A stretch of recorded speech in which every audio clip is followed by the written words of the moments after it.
So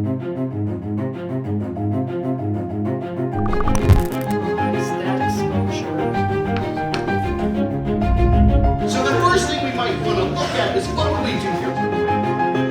Of all of the mathematical disciplines, biostat's the least math nerdy because it's the most connected to science and the real world. One example of this, so at the top it says example, diabetes control and complications trial. We partner hand in hand with scientists who are generating fascinating data every day.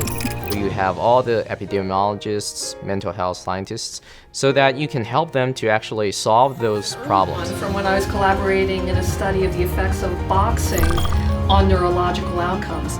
Everything from cardiology in prenatal infants to how do we prevent frailty in older adults and everything in between. Hopkins Biostats has a reputation for having just about the best environment you can find in academia, and as soon as I visited, I saw immediately what all the fuss was about.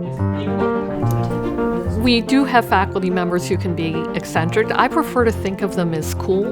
Like step away from the mic. So, I don't know, it's made me feel empowered. The faculty and the students work closely together in an apprenticeship-style model.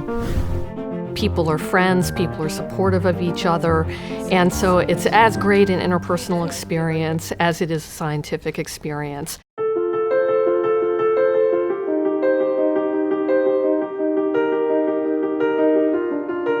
I think many will know that our department has a massive open online course program in data science through Coursera that's become enormously popular.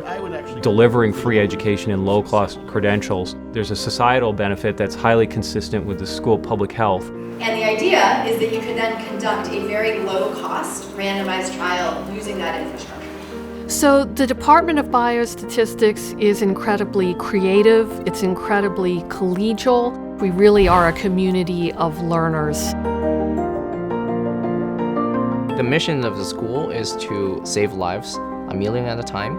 And my work has potentially a lot of impact on that because what we are doing is actually using accelerometers to predict better measurement of your general physical activity level.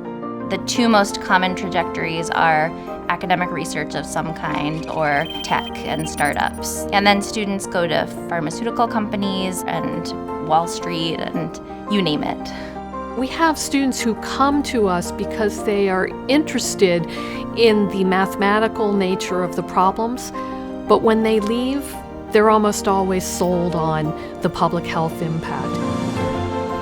The department will continue to attract people who make our department the fantastic place that it is.